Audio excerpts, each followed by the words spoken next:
Welcome to the Big Four Accounting Firms podcast, brought to you by big4accountingfirms.com. We have a great show today, but before we get to that, I wanted to remind you of a few things.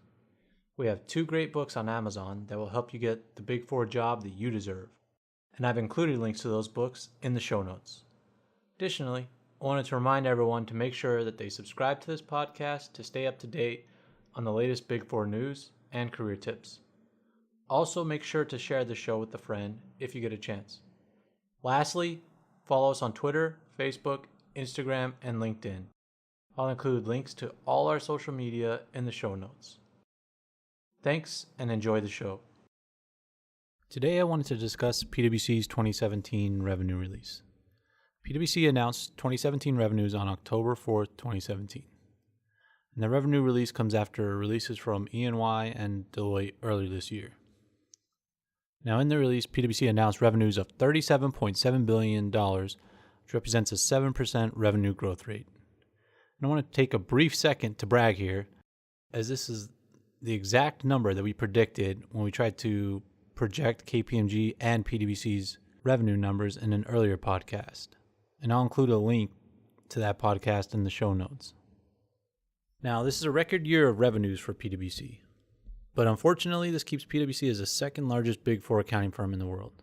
They are still behind Deloitte, who announced $38.8 billion of revenue earlier this year.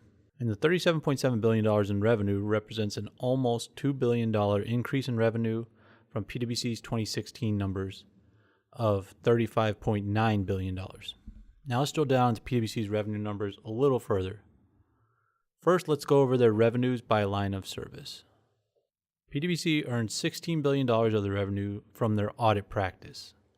They earned $12.3 billion from their advisory practice, and $9.4 billion came from their tax practice. The fastest growing practice was PwC's advisory practice at about 6% growth. Now, PwC didn't really see an impact from the GE acquisition on their top line, as their tax practice did not grow that much.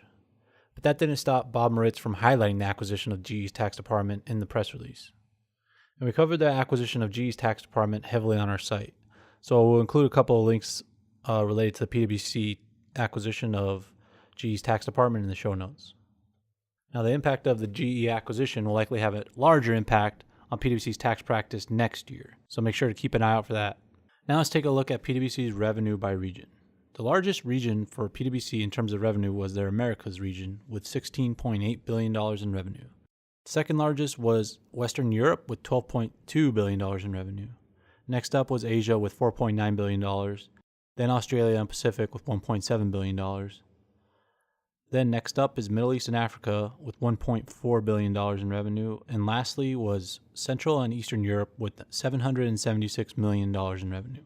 Now, the fastest growing region was the Central and Eastern European region with 14% growth. This was likely due to it being the smallest region. In addition to revenue, PwC announces a number of other things. So let's go over a couple of those now. First up, PwC likes to announce a number of employees that they had at the end of the year during these press releases. So PwC announced that they had 236,235 employees at the end of 2017.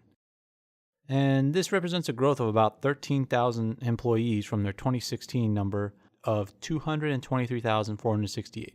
Now, back in that podcast where we tried to estimate PwC's 2017 numbers, we estimated that they would have about 241,000 employees at the end of 2017. So we were off by about 5,000 employees in our projection. PwC having 236,000 employees puts them as the third largest Big Four accounting firm in terms of employees behind Deloitte and E&Y. Deloitte has 263,900 employees, while E&Y has 247,570.